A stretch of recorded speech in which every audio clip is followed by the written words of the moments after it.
আউযুবিল্লাহি মিনাশ শাইতানির রাজিম। বিসমিল্লাহির রহমানির রহিম। দুনিয়া ও আখিরাতে কোরআনের হাফেজেদের মর্যাদা। রাসূল সাল্লাল্লাহু আলাইহি সাল্লাম বলেন, কোরআন হাফেজের মর্যাদা অন্যান্য লোকদের উপর যেমন স্রষ্টার মর্যাদা সৃষ্টির উপর। যে ব্যক্তি কোরআন পড়ে ও একে মুখস্থ করে, এর হালালকে হালাল এবং হারামকে হারাম মেনে চলে, আল্লাহ তাকে জান্নাতে প্রবেশ করাবেন।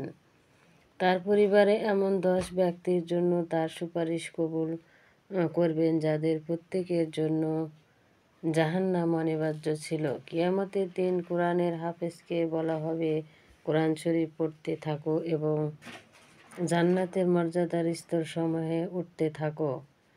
শেষ তার লিতের সাথে পড়ো, যেভাবে দুনিয়াতে পড়তে তোমাদের মর্যাদা সে পর্যন্ত যেখানে তুমি শেষ আয়াত পৌঁছবে।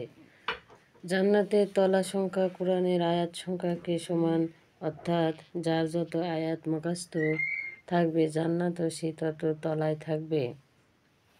যে ব্যক্তি কোরআন পড়ে এবং সে অনুযায়ী আমল করে, তার পিতামাতাকে কিয়ামতের দিন এমন নূরের টুপি পরানো হবে যার আলো সূর্যের চেয়ে অধিকতর হবে।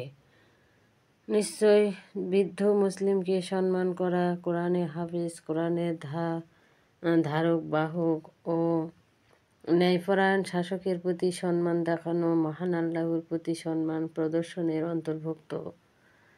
উহুদ দিবসে যখন শহীদানের লাশ এক কবরে 2টা করে রাখা হচ্ছিল, তখন বলা হলো, উভয়ের মধ্যে যে বেশি কোরআন জানত তাকে প্রথমে কবরে রাখা হবে। তোমরা কোরআন তেলাওয়াত করো, কারণ এই কোরআন কিয়ামতের দিন তার সম্মানিত তেলাওয়াতকারীদের জন্য সুপারিশকারী হিসাবে আগমন করবে। শুধুমাত্র 2 বিষয় বা ব্যক্তির উপর ঈর্ষা করা যায়: আল্লাহ যাকে কোরআনের নিয়ামত দান করেছেন এবং সে দিনে রাতে এর উপর অটল থাকে। আল্লাহ যাকে অঢেল ধন সম্পদ দিয়েছে এবং সে অকাতরে তার দান করে। আল্লাহ যাকে অঢেল ধন সম্পদ দিয়েছেন এবং সে অকাতরে দান করেন। যে ব্যক্তি কোরআন হিফজুল করল, সে যেন অভয় পাঁজরের মাঝে অন্তরে ইলমে নবীকে সংরক্ষণ করল, যদিও তার কাছে ওহী নাজিল হয় না। যে ব্যক্তি কোরআন পাঠ করে এবং হিফজুল করে, তার মর্যাদা হবে হেদায়েত পৌঁছানোর কাজে নিয়োজিত সম্মানিত ফেরেশতাদের মতো।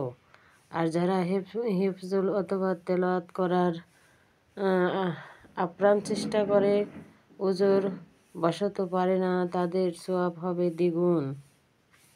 আসসালামু আলাইকুম।